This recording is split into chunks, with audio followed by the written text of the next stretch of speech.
भारतामध्ये 4 धाम आहे.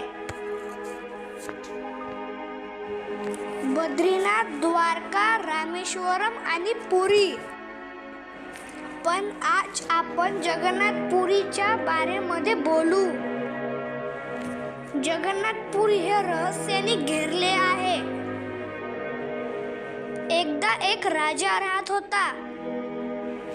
तो कृष्णजींचा खूप मोठा भक्त होता. एकदा त्याला स्वप्नात कृष्णजी आले. कृष्णजी म्हटले की तू जवळच्या नदीमध्ये ये, तिथं एक लाकूड भेटणार, त्याच्यावर मी असणार. मग राजा गेला सकाळी नदीमध्ये डुबकी मारायला. मग तिथं त्याला एक लाकूड भेटलं. त्या लाकूडला त्यानं महलमध्ये आणलं. मग राजांनी खूप सारे मूर्तिकारांना बोलवलं, पण सगळ्यांनी नाही म्हटलं. एक मूर्तिकार होता ज्यानं हा म्हटलं. मग राजा खुश झाला, पण मूर्तिकारने एक शर्त म्हटली. राजा म्हटला, कोणती शर्त? मूर्तिकार बोलला की मला एका खोलीमध्ये बंद करून टाका आणि खायला प्यायला पण काहीच नका देऊ. मग राजा म्हटला, ठीक आहे, आणि मूर्तिकारला एका खोलीत बंद करून टाकलं. मग रोज मूर्ती बनवायची आवाज येत होती. मग हळूहळू ती आवाज गायब झाली.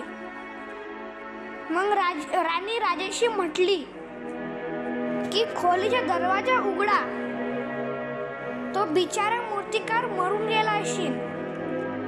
मग राजानं खोलीला उघडलं आणि जसं दरवाजा खोलला, राजा हैराण झाला. त्या खोलीच्या आत कोणीच नव्हतं, बस 3 मूर्ती ठेवलेल्या होत्या. जगन्नाथजी जे कृष्ण आहेत, बलभद्र जे बलराम आहे, आणि देवी सुभद्रा, आणि जे कोणीतरी चमकणारी गोष्ट ठेवलेली होती. हे अजून काहीच नाही, कृष्णजींचं रिअल हार्ट होतं. आणि हे असं तसं हार्ट नाहीये, हे हार्ट एनर्जी प्रोड्यूस करते. चला आता पाहू जगन्नाथपुरीची मिस्ट्रीज. आता ज्या डायरेक्शनला हवा चालते त्याच डायरेक्शनला झेंडा लहरायला पाहिजे. पण जगन्नाथपुरीचा जो झेंडा आहे तो हवेच्या अपोजिट डायरेक्शनला लहरतो. पण जिथं हवा चालू राहिली त्याच डायरेक्शनला झेंडा लहरायला पाहिजे. मग हे कसं काय झालं हे आताशी कोणालाच माहित नाही. जगन्नाथपुरचा झेंडा दर दिवशी बदलला जातो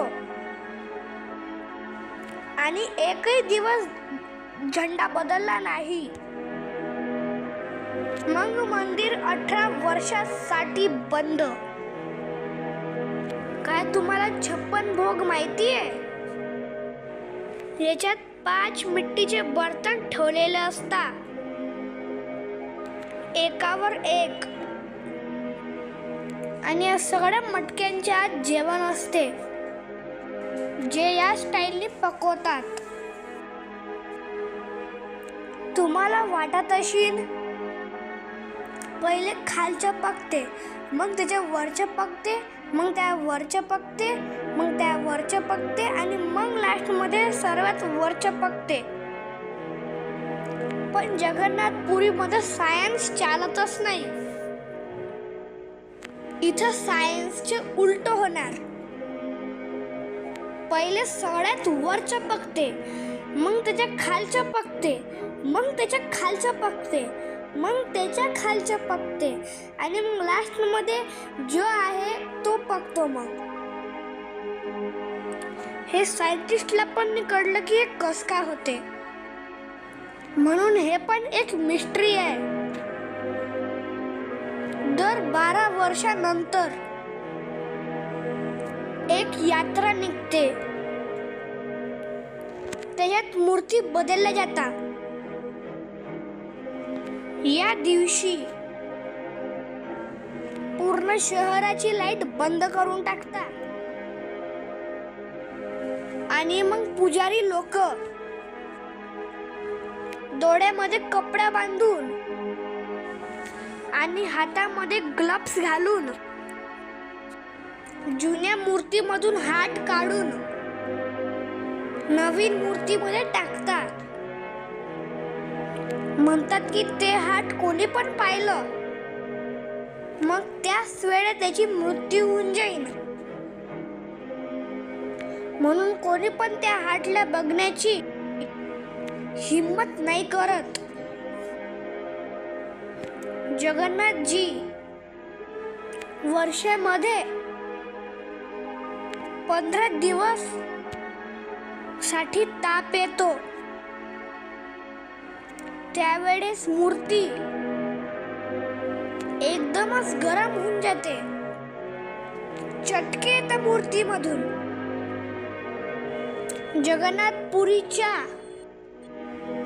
नदीचा खूप आवाज येतो,